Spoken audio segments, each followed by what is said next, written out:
Rahayu. Yuk, arek Surabaya. Sekali lagi, yang merasa dirinya arek Surabaya, yuk tetap bersinergi, tetap bersepakat. Bagaimanapun juga, ya, koalisinya orang-orang kalah, koalisinya kami, koalisinya orang-orang berongrong. Kami nggak mau negara ini dibuat kacau oleh orang-orang yang memiliki kepentingan politik yang ingin membuat situasi menjadi kacau.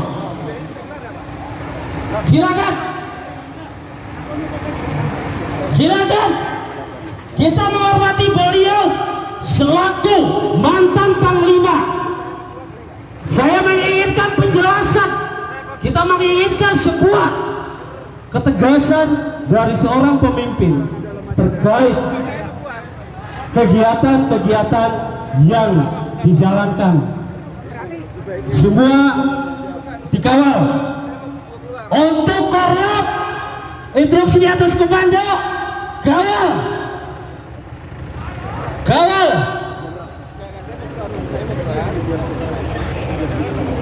Ya, untuk masa aksi, maju 2 langkah lagi, maju. Woi, masa aksi.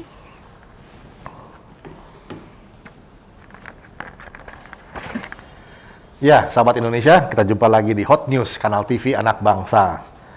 Koalisi aksi yang katanya mau menyelamatkan Indonesia melakukan deklarasi di mana-mana setelah di Jakarta 2 kali.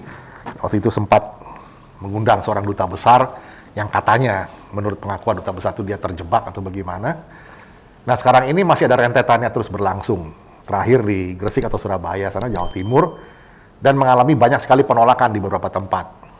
Nah, entah sensasi apa yang dicari atau cari panggung seperti yang pernah kita sampaikan dulu, tapi selalu membuat keramaian di media sosial atau ruang-ruang publik. Nah, fenomena sosial politik ini akan kita bicarakan bersama seorang penulis sosial politik, Rudy S. Kamri. Koalisi aksi yang katanya mau menyelamatkan Indonesia, dengan sekarang tokohnya semakin mengerucut ke Pak Gatot Nurmantio nih. Dulu ada Pak Din Samsudin segala macam. Nah, sekarang Pak Gatot Nurmantio seolah-olah akan menjadi primadona dari kami nih, Mas Rudy. Dan deklarasinya ditolak di mana-mana nih. Kenapa nih, Mas Rudy? Ya, ini berarti kan artinya masyarakat kita sudah mulai waras gitu ya. Waras untuk berani menolak gitu ya, tentang hal-hal yang tidak perlu dilakukan. Ini kalau dari kami memang sengaja menurunkan Gatot Nurmantio karena ini terkait sama peristiwa proksi PKI fobia. Oh, itu jadi bintangnya lah gitu ya. Ya, pasti dia akan dimunculkan terkait hal ini gitu. Di sisi lain saya juga agak menyesalkan Pak Gatot ini memaksakan suatu keadaan yang membuat dia harus ditolak gitu, karena ini kan masa pandemi, tidak boleh ada kerumunan gitu ya. Dan ini kan memancing kerumunan. Nah, di sisi lain juga tolakan-tolakan dari warga seperti yang Surabaya yang ramai diusir segala macam itu, akhirnya menciptakan suatu kerumunan yang tidak terkendali. Protokol kesehatan akhirnya juga diabaikan oleh kedua belah pihak ini ya. Ini menjadi dilema buat aparat keamanan sebetulnya. Sebetulnya bagi orang yang pernah lama di tentara gitu ya, dan dia menjadi Panglima TNI dan katanya bahwa dia masih memegang teguh Sabta Marga dan Sumpah Prajurit, harusnya dia tahu bahwa keadaan seperti ini jangan dipaksakan untuk melakukan suatu aksi gitu ya, yang akhirnya menimbulkan reaksi yang tidak pada tempatnya. Ini bukan di Surabaya, bukan hanya di Gresik yang terakhir, di Grobogan juga ditolak gitu ya. Di beberapa tempat ada 2 dimensi. Memang ada keberanian warga dari warga setempat maksud saya untuk menolak kehadiran Gatot dan kawan-kawan. Tapi di sisi lain mungkin kesengajaan dari kelompok kami untuk playing victim gitu ya, untuk menciptakan bahwa mereka dizolimi oleh aparat, padahal aparat ini kan serba dilema. Dia harus menertibkan kerumunan-kerumunan di masa pandemi ini. karena jelas-jelas melanggar protokol kesehatan gitu ya.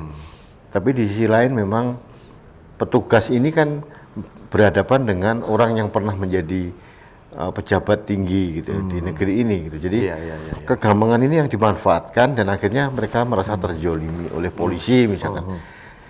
Ini yang sesuatu langkah yang tidak bijak ya dari seorang tokoh yang seharusnya bisa memberikan keteladanan agar situasi dilematis ini tidak terjadi gitu. Tapi apakah memang itu tujuannya supaya membuat situasi dilematis gitu? Ya mungkin juga. Kalau saya kan ada dua dimensi tadi. Dimensi bahwa dia memang sengaja untuk menempatkan dirinya menjadi orang yang dijolimi, atau mungkin dimensi yang lain adalah keberanian dari warga lokal untuk bereaksi keras gitu ya. Karena memang ini kalau kita tilik secara detail Mas, ini kelompok kami ini memang luar biasa. Dia sengaja menciptakan kegiatan-kegiatan di berbagai kota gitu ya, untuk menunjukkan eksistensi mereka.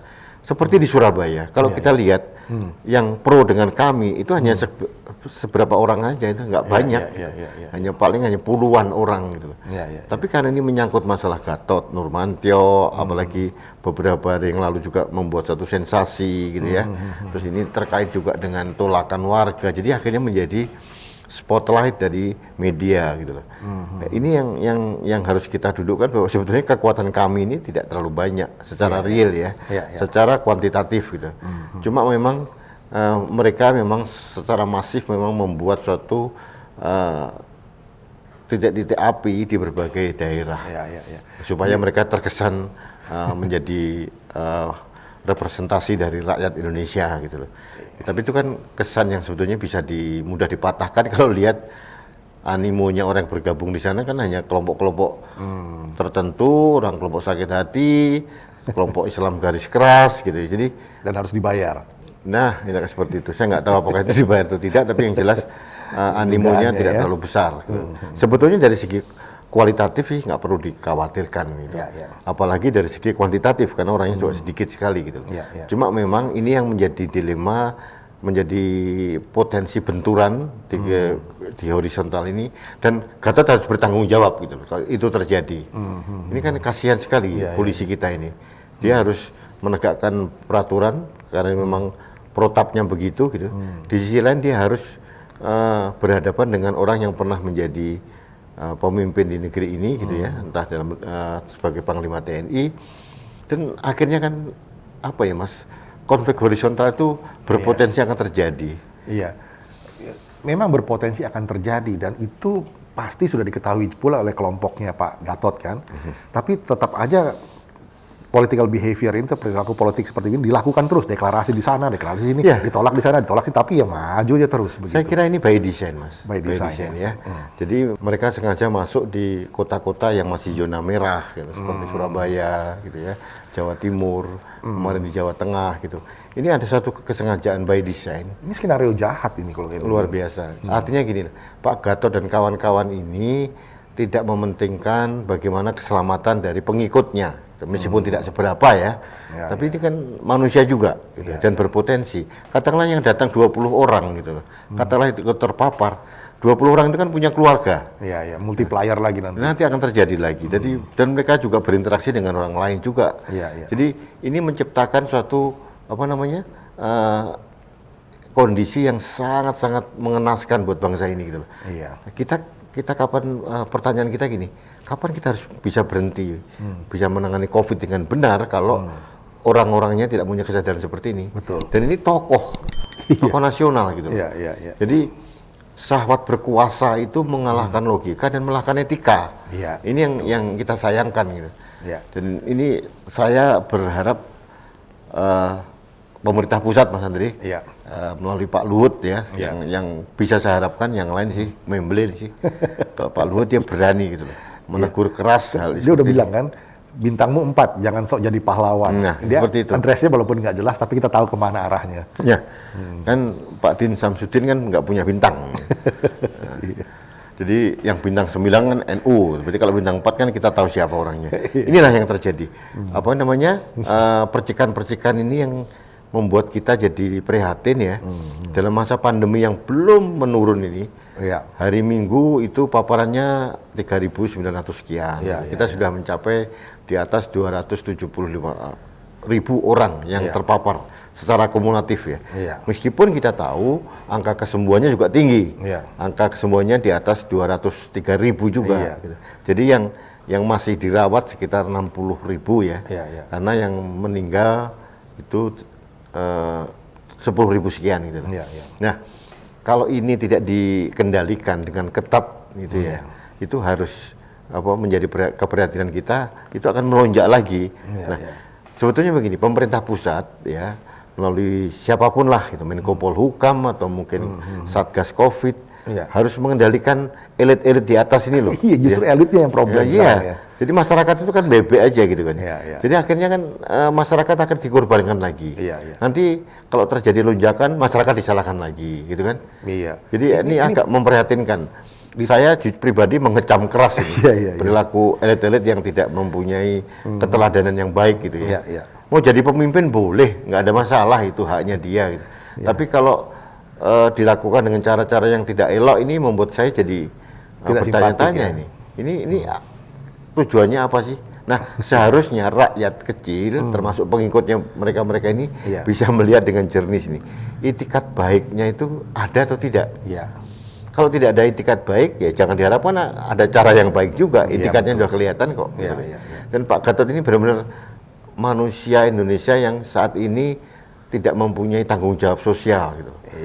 Sudah jelas pandemi lagi marak, dia mengadakan kerumunan seperti itu. Kalau mau, sorry nih Pak Gatot, mungkin saya ajarin juga. Kalau mau deklarasi virtual kan bisa. Ya kan? Bisa aja virtual aja. Virtual saja gitu. Jadi boleh kok deklarasi ya virtual aja gitu. Kan nggak mungkin beliau tidak tahu, gitu? Ya, yang terjadi memang sengaja, ada kesengajaan secara struktur masif dan sistematis untuk mengadakan acara untuk memancing benturan ini. Nanti akhirnya menjadi spotlight media, kemudian digoreng sana sampai kering gitu ya. Seolah-olah posisi terjolimi. Ya, terjolimi dan pemerintah represif gitu kan. Ini akan sangat memuakkan. Mas Rudi, kemarin kan kita juga bicara soal penindakan dari Satpol PP, karena ini kan diselenggarakan entah di kabupaten, di kota, atau di provinsi tertentu begitu kan. Nah, ini bagaimana Satpol PP seharusnya menindak dong kalau ada acara deklarasi kumpul-kumpul orang banyak begitu, dan kasih teguran, suruh push up kayak apa gitu. Satpol PP ini Mas hanya bisa berperan sebagai macan atau singa kalau berhadapan dengan rakyat kecil. Kalau berhadapan dengan macan, pensiunan itu mereka jadi kucing kucing kampung itu, mereka nggak punya nyali gitu. Jadi jangan diharapkan lah. Akhirnya yang terjadi, polisi ini masuk lagi, jadi kasihan juga polisi ini. Jadi seharusnya hal seperti ini kan harus kita hindari. Nanti tentara juga harus dilibatkan, akhirnya kan kesannya jadi tidak bagus gitu kan.